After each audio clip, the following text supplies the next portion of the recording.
that if somebody has to consider material honor and respect as tuchha, insignificant, he has to be experiencing something higher. So not only that, another reason why somebody can despise material respect and honor is because one understands its temporary nature. Not only that, another reason why a person can despise material respect and material this one is because when one understands the position of those who are giving respect. As the Shastras are saying, Shvavid Varahoshtra Karaihi Samsutaha Purushaha Pashuhu. That if a group of hogs, dogs, camels and donkeys are getting together and glorifying someone. Just like they say, two donkeys were getting married. So the camel is going and telling them, you are such a beautiful pair. What qualification camel has to tell you are beautiful, because camel itself is the ugliest person. And like this, different animals are going and glorifying. So such kind of glorification, what value does it have? If a qualified person comes and glorifies someone, then it has got value. Some person with no qualification comes and glorifies, it has no value. So when a pure devotee looks at all the glorification that different people give others, so he sees what qualification do they have. They are all under the influence of the three modes of material nature. They are all living like animals, and they are glorifying somebody else, means he must be a bigger animal, that's all. Samsutaha Purusha Pashu, he must be a bigger animal. So it cannot be anything more than that.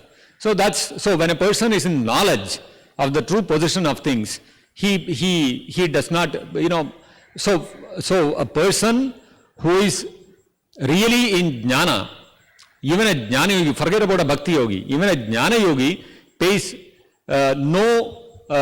he does not attach any value to material honor and prestige.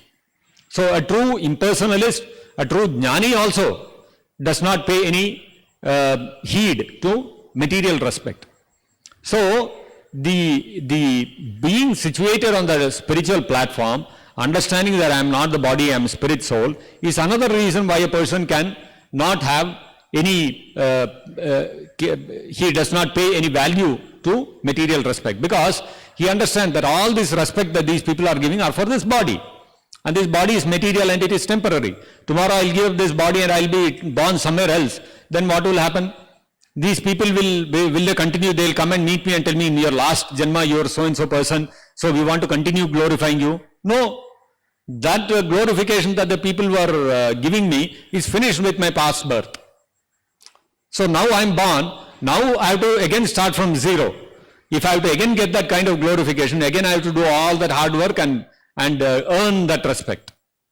So there are multiple reasons why a person, a spiritualist, a transcendentalist, whether he is a jnana yogi or a bhakti yogi or any yogi for that matter, he does not give too much value to material respect.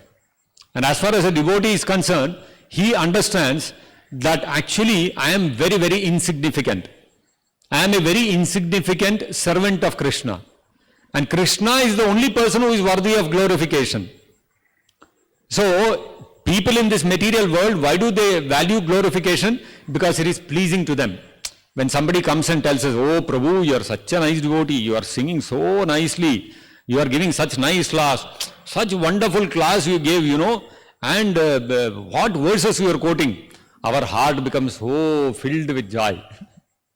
So for us in the conditioned state, this is a subtle sense gratification. It is a gratification for our intelligence. See, this person is honoring he is respecting my intelligence. So therefore, I feel happy. Similarly, somebody comes and respects my beauty. Oh, you are such a beautiful person. I'll feel very happy. So material honor and prestige is all related to this material body, either to my gross body or my subtle body. But still it is related to this body. So a devotee, because he is firmly fixed up in understanding that Krishna is the source of everything. Krishna is the source of my intelligence also. Krishna is the source of all my abilities. That's Krishna says, Paurusham Nrishu. Krishna is the ability in man. So if I am a good singer, if I got a good ability to sing, then that ability is coming from Krishna. If next birth, by my activities, I take the birth of a donkey and I still continue singing, that singing in the body of a donkey will be a disturbance for everyone. Nobody likes to hear a donkey singing, isn't it? So, but then in this lifetime, somehow due to my good karma, I got an ability to sing. So that does not mean it is my ability.